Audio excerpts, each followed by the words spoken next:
एक जंगल में दो भाई रहा करते थे। बड़े भाई का नाम वीरू बाघ और छोटे भाई का नाम बंटी बाघ था।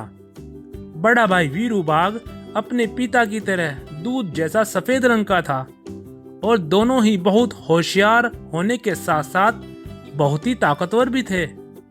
ये दोनों ही अपनी प्रजा का बहुत अच्छे से ध्यान रखते थे और उन पर किसी भी किस्म का खतरा नहीं आने देते थे। महाराज, तुम दोनों अपने पिता की तरह ही हो। वो भी हमारा बहुत अच्छे से ध्यान रखते थे और तुम दोनों भी हमें किसी भी किस्म की मुसीबत में नहीं आने देते। हमें तुम्हारे होते हुए तुम्हारे पिता की कमी महसूस नहीं होती है। बहुत बहुत शुक्रिया गाय बहन, ये तो हमारा फर्ज है। बस तुम दुआ करो कि हमारी माँ को जल्द से जल्द होश आ जाए। दरअसल इन दोनों भाइयों की माँ बागिन इनके बचपन से ही बेहोश थी और बागिन का इलाज तभी से हकीम भालू कर रहा होता है। हकीम भालू, हमारी माँ कब होश में आएगी? बहुत दिनों से हमारी माँ ऐसे ही पड़ी हुई है। बेटा तुम घबराओ नहीं, इनका इलाज अच्छे से चल रहा है और मुझे उम्मीद है तुम्हारी माँ जल्द ही होश में आ जाएगी। बहुत बहुत शुक्रिया हकीम भालू। तुम्हें किसी भी चीज की जरूरत पड़े तो हमें तुरंत बता देना, हम गुफा के बाहर ही हैं। फिर एक दिन ये दोनों भाई भोजन की तलाश में जंगल में जा रहे थे। तब उन्हें रास्ते में शिम्बा शेर और उसका साथी काला चीता मिला। अरे बंटी और वीरू बाघ, कहाँ घूम रहे हो? और तुम्हारी माँ अब कैसी है? शिम्बा शेर की ये बात सुनकर दोनों भाई हैरान हो जाते हैं। अरे तुम कौन हो? तुम्हें पहले कभी इस जंगल में नहीं देखा और तुम हमारे बारे में सब कुछ कैसे जानते हो? बेटा, मैं तुम्हारे पिताजी का दोस्त हूँ। मैं पास के जंगल में रहता हूँ। तुम्हारे पिता अक्सर मुझसे मिलने आया करते थे। जब मुझे पता चला कि तुम्हारे पिताजी मर गए हैं तो मुझे बहुत दुख हुआ और भाभी जी तभी से बेहोश हैं। तो आज हम दोनों भाभी की खैर खबर लेने के लिए इस जंगल में आए हैं। तब वीरू बाघ बोला, हाँ हाँ अंकल, चलो हम आपको अपने घर ले चलते हैं। तब ये दोनों भाई शिम्बा शेर को लेकर अपनी माँ बागिन के पास आते हैं और उस वक्त वहाँ पर हकीम भालू भी नहीं था। तब बागिन को बेहोश हुआ देख वह शिम्बा शेर बोला, ओहो, भाभी की तो तबीयत बहुत ही खराब है। बेटा, इसका इलाज कौन कर रहा है? अंकल शेर, हकीम भालू इनका इलाज कर रहे हैं। बेटा, मुझे लगता है ये हकीम भालू इलाज सही से नहीं कर रहा है। नहीं तो अब तक तुम्हारी माँ को होश में आ जाना चाहिए था। बेटा, हमारे जंगल में एक ऐसा पेड़ है जिसकी पत्तियों को सुंघाकर तुम्हारी माँ को होश आ जाएगा। क्या सच में अंकल ऐसा हो सकता है? हाँ बेटा, तुम मेरे साथ चलो। मैं तुम्हें वो पत्तियों को तोड़कर दे दूंगा। फिर तुम आकर अपनी माँ को सुंघा देना और तब तक तुम्हारे भाई वीरू और तुम्हारी माँ की देखभाल के लिए मेरा सेवक ये काला चीता यहीं पर रहेगा। हाँ बंटी भाई, तुम जाओ और वो पत्तियां लेकर यहाँ पर जल्दी से आओ। मैं यहाँ पर माँ का ध्यान रखूंगा। तब वे शिम्बा शेर बंटी बाघ को लेकर अपने जंगल में चला जाता है और काला चीता गुफा के बाहर पहरे पर खड़ा हो जाता है। अगले दिन वीरू और बंटी बाघ की माँ को अचानक होश आ जाता है और पास में खड़ा हकीम भालू ये देखकर बहुत खुश हो जाता है और दौड़कर बाहर खड़े वीरू को ये खुशखबरी सुनाता है। वीरू बाघ दौड़कर अपनी माँ के पास जाता है और वे काला चीता भी ये बात सुनकर दौड़कर अपने महाराज शिम्बा शेर को बताने चला जाता है। वीरू बाघ अपनी माँ को होश में आया देख बहुत खुश हो जाता है। तब वे बागिन बोली, वीरू बेटा, तुम कितने बड़े हो गए हो और कितने सुंदर भी।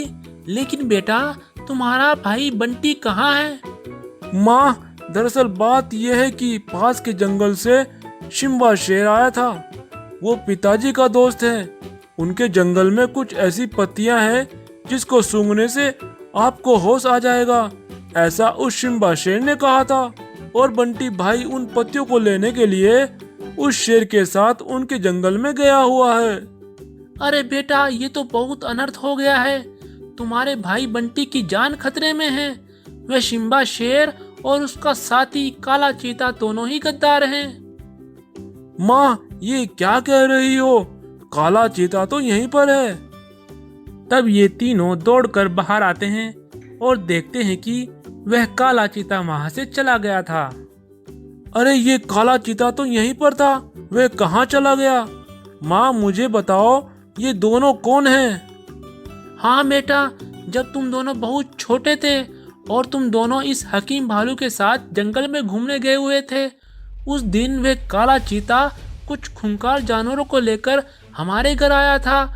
मैं और तुम्हारे पिता उन जानवरों के सामने खड़े हुए थे। महाराज, आज तुम दोनों का आखिरी दिन है। आज हम सब मिलकर तुम्हें मार देंगे। चीता, ये क्या बोल रहे हो? और ये सब जानवर कौन हैं?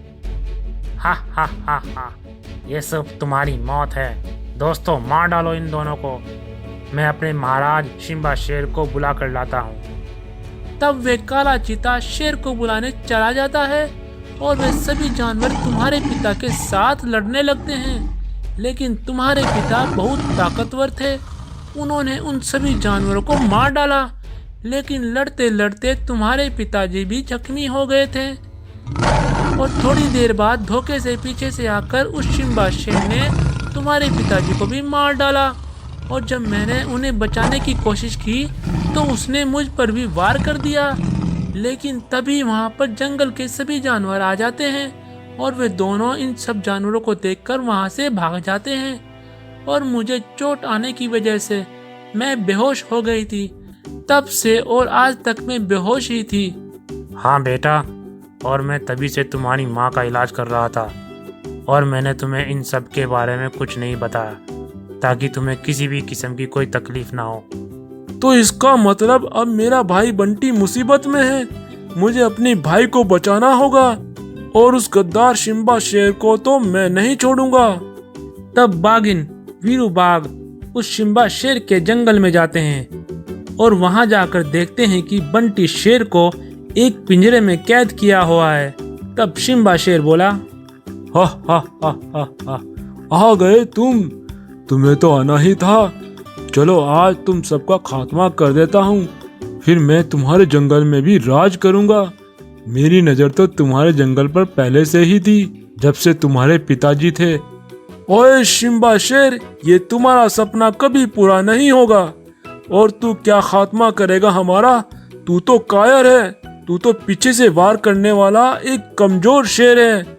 लेकिन आज मैं तुम्हें नहीं छोड़ूंगा, मैं तुम्हें मारकर अपने पिताजी का बदला लूंगा। तब वीरू बाघ उस शेर पर हमला कर देता है और बागिन उस काले चीता पर जोर से प्रहार करती है और दोनों ही एक ही बार में चित हो जाते हैं। शिम्बा शेर और वे काला चीता वहीं पर दम तोड़ देते हैं। फिर वीरू दौड़कर अपने भाई को उस पिंजरे से बाहर निकाल देता है और बंटी बाघ अपने भाई और माँ को होश में आया देख बहुत खुश हो जाता है। और अब ये दोनों भाई मिलकर इन दोनों जंगलों पर राज करते हैं। दोस्तों, अगर आज की हमारी कहानी पसंद आए तो इस वीडियो को लाइक करें और ऐसी ही इंटरेस्टिंग कहानियों के लिए हमारे चैनल को सब्सक्राइब करें।